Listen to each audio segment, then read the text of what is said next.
ଜଗନ୍ନାଥର ଶମ୍ଭୁ। ଆଜି ଆମେ ପାଠ କରିବା ଭାଗବତ ଗୀତା ଦ୍ୱିତୀୟ ସ୍କନ୍ଧ ଅଷ୍ଟମ ଅଧ୍ୟାୟ। ଶୁକ ଚରଣେ ଦେଇ ଚିତ ଆନନ୍ଦେ ବଲେ ପରୀକ୍ଷିତ। ନାରଦ ଆଗେ ବ୍ରହ୍ମା ଯେତେ ବିଷ୍ଣୁ ମହିମା ଭାଗବତେ। କହିଲେ ଜନ ଉପକାରେ ଯେ କଥା ଶୁଣି ପ୍ରାଣ ହିତରେ। ଯେ ସ୍ଥାନେ ଯାହାକୁ ଯେ ଭାବ ମୁନି କହିଲେ ହରି ଭାବେ। ଯେ ସ୍ଥାନେ ଯାହାକୁ ଯେ ଭାବେ ମୁନି କହିଲେ ହରି ଭାବେ। ତାହା ଶ୍ରବଣେ ଇଚ୍ଛା ମୋର ତୁମେ ତତ୍ତ୍ୱଜ୍ଞ ମଧ୍ୟେ ବର।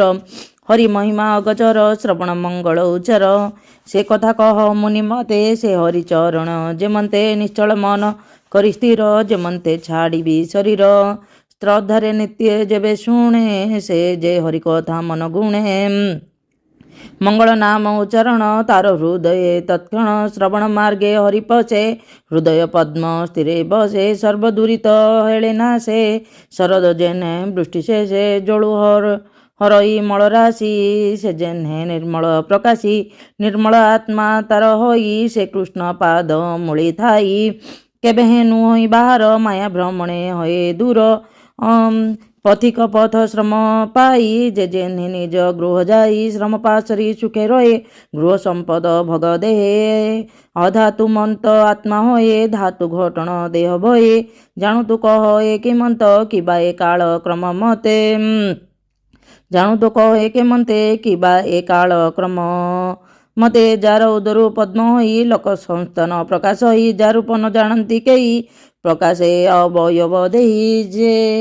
ସେ ଯେବେ ଅବୟବ ହୋଇ ଜୀବ ଶରୀର ଭେଦ କାହିଁ। ସ୍ୱଭାବେ ତାର ଜନ୍ମ ନାହିଁ ଆତ୍ମାରୁ ପ୍ରାଣୀ କି ସୃଜଇ। ବ୍ରହ୍ମା ଯେ ଭୂତ ଆତ୍ମା ହୋଏ ସେ ପୁଣି ଯାର ଅନୁଗ୍ରହ ହେବ।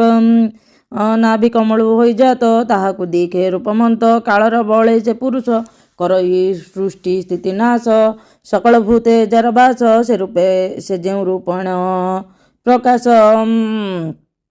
ଏ ଲୋକ ଲୋକପାଳ ସାଙ୍ଗେ ସର୍ବକଳ୍ପିତ ତାର ଅଙ୍ଗେ। ଏ ଯେତେ ଚତୁର୍ଦଶ ପୁର କଳ୍ପନା କରି ଅଙ୍ଗ ତାର। ଏ ଭାବେ ଶୁଣିଲି ଯେ ମୁହିଁ ଏବେ ତୁମକୁ ପଚାରଇ। କଳ୍ପ ବିକଳ୍ପ ଯଥା କାଳେ ସେ ବ୍ରହ୍ମ କରେ ଅବହେଳେ।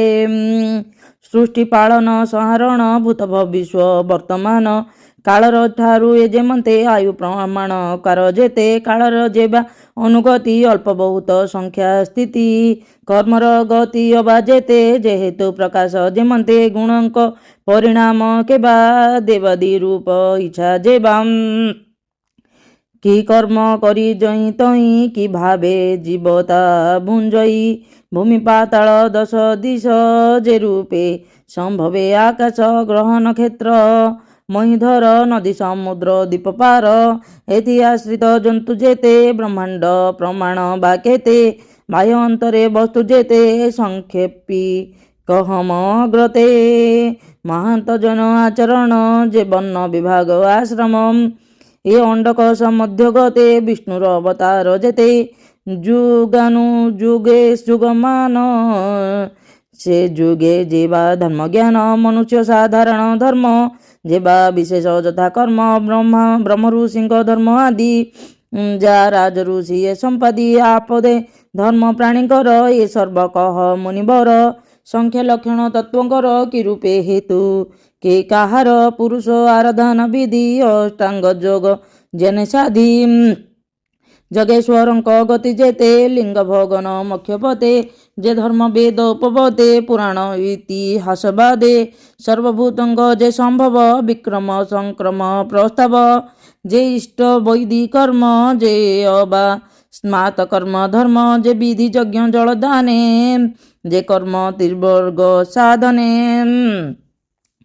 ଯେ ରୂପେ ଜୀବ ସମ୍ଭବନ୍ତି ଯେ ରୂପେ ପାଷାଣ୍ଡ ହୁଅନ୍ତି। ଆତ୍ମାର ବନ୍ଧ ମୋକ୍ଷ ଦୁଇ ଯେବା ସ୍ୱରୂପେ ଯେନେ ହୋଇ। ସେ ଆତ୍ମତନ୍ତ୍ର ଭାବଗ୍ରାହୀ ଆତ୍ମ ମାୟାରେ ଯେ କ୍ରୀଡ଼ଇ। ସେ ମାୟା ବିସର୍ଜି ଯେମନ୍ତେ ପ୍ରଳୟ ରହେ ସାକ୍ଷୀ ମତେ। ଭମୁନି ପଚାରିଲି ଯେତେ ସଂକ୍ଷପ୍ତି କହିବା କମତେ। ସେ ମାୟା ବିସର୍ଜି ଯେମନ୍ତେ ପ୍ରଳୟ ରହେ ସାକ୍ଷୀ ମତେ। ଭମୁନି ପଚାରିଲି ଯେତେ ସଂକ୍ଷେପୀ କହିବା କମତେ। ତୁ ଯେ ବ୍ରହ୍ମାର ସମମୁନି ଏ ବିଶ୍ୱ ସଂସାର ପ୍ରମାଣୀ। ପୁଣ୍ୟ ପୁରୁଷେ ଯାହା ଚିନ୍ତି ଅପରେ ଯାହା ଆଚରନ୍ତି। ଆହାର ହୀନେ ମୋର ପ୍ରାଣ କେବେ ନଇବ ମଳିନ। ତୁମ୍ଭବଚନୁ ହରିରସ ପିବନ୍ତେ ମନମ୍। ହେ ବତସ ସୁତ କହନ୍ତି ଅନୁରାଗେ ସୌନକ ଆଦି ମୁନି ଆଗେ। ସୁତବାଚ ହେମନ୍ତ ପରୀକ୍ଷିତ ବାଣୀ ହରସେ ସୁକ ମୁନି ଶୁଣି ମୁନିଜନଙ୍କ ସମାମଧ୍ୟେ ଯେବେ ଅବା କହିଲେ ଆନନ୍ଦେ ସେ ଭାଗବତ ହରିଗୁଣ ବ୍ରହ୍ମ ସମ୍ମତ ଯେ ପୁରାଣ। ଯେ କଥା ବ୍ରହ୍ମର ଅଗ୍ରତେ ସେ ବ୍ରହ୍ମକଳ୍ପ ଉପଗତେ ଏକାନ୍ତେ କହିଲେ ମୁରାରୀ ବିଶ୍ୱ ସଂସାରେ ଦୟାକରି ପାଣ୍ଡବ ଶ୍ରେଷ୍ଠ ପରୀକ୍ଷିତ ଯେ ପ୍ରଶ୍ନ କଲେ କୌକତ ସେ କଥା ଆଦି ମଧ୍ୟ ଅନ୍ତ କହିବି ତୁମର ଅଗ୍ରତେ। ସେ କଥା ଆଦି ମଧ୍ୟ ଅନ୍ତେ କହିବି ତୁମର ଅଗ୍ରତେ। ବୋଲଇ ଦାସ ଜଗନ୍ନାଥ ଦ୍ୱିତୀୟ ସ୍କନ୍ଧେ ଭାଗବତ ଅମୃତ ରସମୟ ଗୀତେ ସୁଜନ ଜନଙ୍କର ହିତେ ପ୍ରାକୃତ ବନ୍ଦେ ଗୀତ ବାଣୀ ଶୁଣି ସଂସାରୁ ତର ପ୍ରାଣୀ। ଇତି ଶ୍ରୀମଦ୍ ଭାଗବତେ ମହାପୁରାଣେ ପରମହଂସ୍ୟା ସଂହିତାୟ ଦ୍ୱିତୀୟ ସ୍କନ୍ଧେ ପ୍ରଶ୍ନ ବିର୍ଦ୍ଧନମାଷ୍ଟମ ଅଧ୍ୟାୟ।